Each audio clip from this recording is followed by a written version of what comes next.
Hello बच्चों, let's read the question. The question is a series circuit consisting of a capacitor with capacitance C equals to 22 microfarad and a coil with active resistance R equals to 20 ohm and inductance L equals to 0.35 Henry is connected to a source of alternating voltage with amplitude Vm equals to 180 volt and frequency omega equals to 314 per second. Find out the amplitude of voltage across the capacitor and the coil.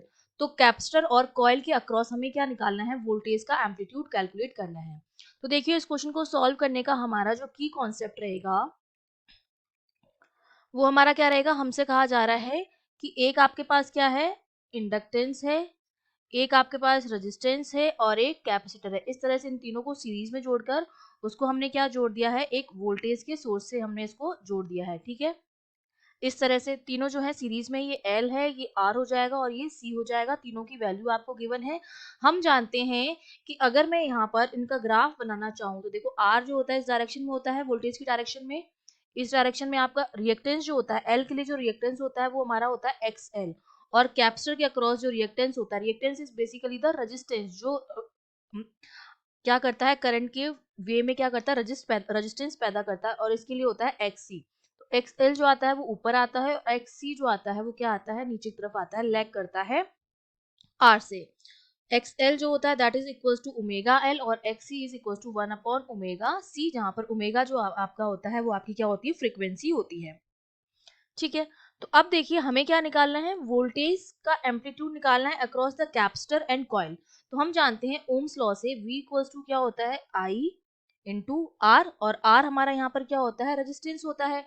अब capacitor के across निकाल रहे हैं तो ये मेरा क्या बन जाएगा, V across capacitor, current into, तीनों सीरीज में कनेक्टेड है तो करंट तो क्या जाएगी, सेम जाएगी।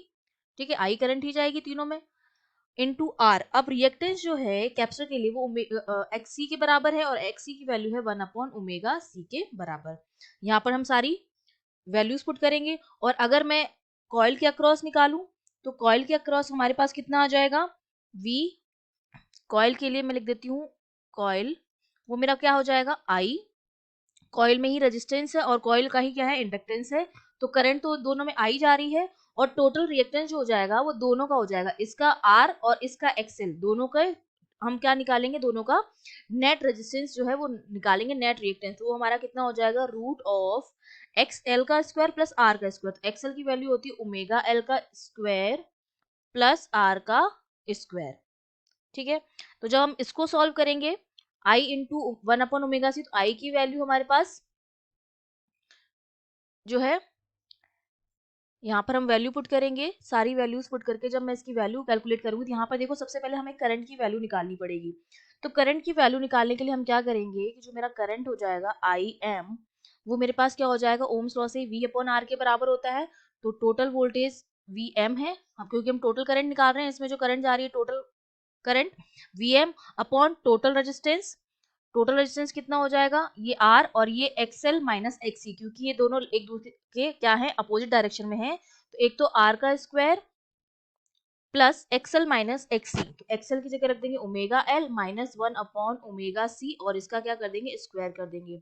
ठीक है, सारी वैल्यूज रखे जिसको हम सॉल्व करेंगे। आई एम इक्वल्स टू, ये है 180 डिवाइडेड बाय रूट ऑफ 20 का स्क्वायर प्लस ओमेगा की वैल्यू कितनी है, 314 इंटू एल है हमारे पास 0.35 माइनस 1 अपॉन 314 इंटू सी की वैल्यू है 22 इंटू 10⁻⁻6। ठीक है, और इस पूरे का हम क्या कर देंगे, स्क्वायर कर देंगे। ये वैल्यूज रख के जब हम सॉल्व करते हैं तो मेरे पास जो करंट की वैल्यू आती है, यहाँ लिख देती हूँ मैं, आई एम जो आता है मेरे पास वो आता है 4.48 एम्पियर। ठीक है, ये हमने करंट निकाल दी। अब सिंपली इस करंट की वैल्यू को हम क्या कर देंगे, इन दोनों फॉर्मूलों में पुट कर देंगे। तो आई की वैल्यू जो है वो 4.48 इंटू 1 अपॉन ओमेगा की वैल्यू 314 इंटू सी की वैल्यू आपके पास है 22 इंटू 10⁻⁻6। ये सारी वैल्यूज रख के जब हम सॉल्व करेंगे तो वीसी की जो वैल्यू आ जाती है वो हमारे पास आती है 0.65 किलो वोल्ट, ये आ गई।